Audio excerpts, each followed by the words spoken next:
చూద్దాము అని వచ్చినప్పుడు నాకు ఇక్కడ కొంతమంది యువకులు కనిపించినప్పుడు నేను వాళ్ళతో చెప్పాను, నేను ఈ వార్డు నుంచి పోటీ చేద్దాం అనుకుంటున్నాను, ఎలా ఉంటుంది తమ్ముళ్ళు అని. అన్నా చేయండి అన్నా, మీకు సహకరిస్తాను అనుకుంటూనే ఒక చిన్న సమస్య అంటే ఆగిసి గుడి దగ్గర ఆగాను అనమాట. ఏంటి గుడి ఇలా ఉంది అంటే ఒక సమస్య తీసుకొచ్చారు.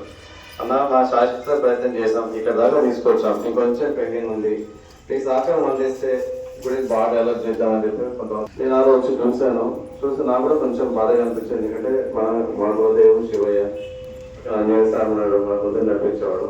అప్పుడు అందరికి తమ్ముళ్ళకి మాట వేశాను, తమ్ముడు నేను మీ వాళ్ళ నుంచి నిలబడుతున్నాను, మీరందరూ ఆశ్రయించి గెలిపించండి, ఖచ్చితంగా ఈ గుడిని బ్రహ్మాండంగా డెవలప్ చేస్తాను నా సొంత నిధులతో అని చెప్పి నేను ఆ రోజు మాటించాను.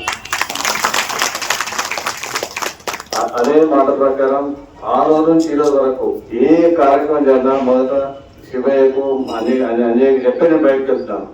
నా విజయం ఇంకోటి అనుకో ఇక్కడి నుంచే స్టార్ట్ చేస్తాను, ప్రచారం ఇక్కడి నుంచే స్టార్ట్ చేశాను, నామినేషన్ ఇక్కడి నుంచే స్టార్ట్ చేశాను. గెలిచిన తర్వాత కూడా ఫస్ట్ ఇక్కడ వచ్చి కొబ్బరి కొట్టిన తర్వాత నేను గెలుపు సంబరం చేసుకున్నాను అందరు తమ్ముడు దేశం అందరి విషయం.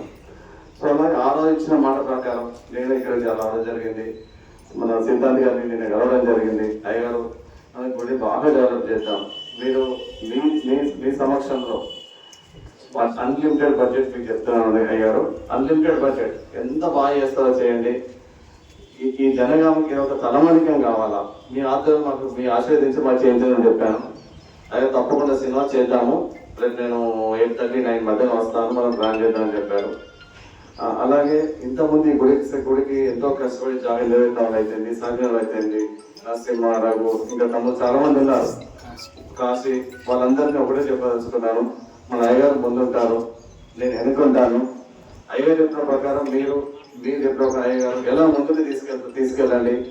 జనగామకి ఒక తలమాని కంటే మీ అందరూ కలిసి డెవలప్ కలిసినట్టుగా ఆ సిద్ధాంత సమస్యలో మీ అందరూ చెప్తాను. ఇంతమంది మీరు ఎంతో కష్టపడి గుడిని ఈ విధంగా తెచ్చుకొచ్చారు.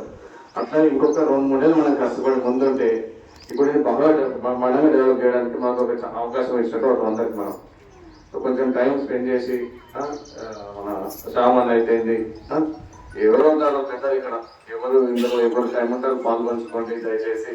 గుడి కార్యక్రమం, ఖాళీ కార్యక్రమం, సిద్ధాంత్ గారి సమక్షం, సిద్ధాంత్ అనుభవం మనకు ఉపయోగపడుతుంది. దేనికి అన్ని మన సిద్ధాంత్ గారు చెప్పాను, ఆ పంత గారు మీరు ఏదైనా చేయండి, ఇది బ్రహ్మాండంగా మనం డెవలప్ చేయాలా, ఇది ఒక జనానికి తలమానికం కావాలని చెప్పాను.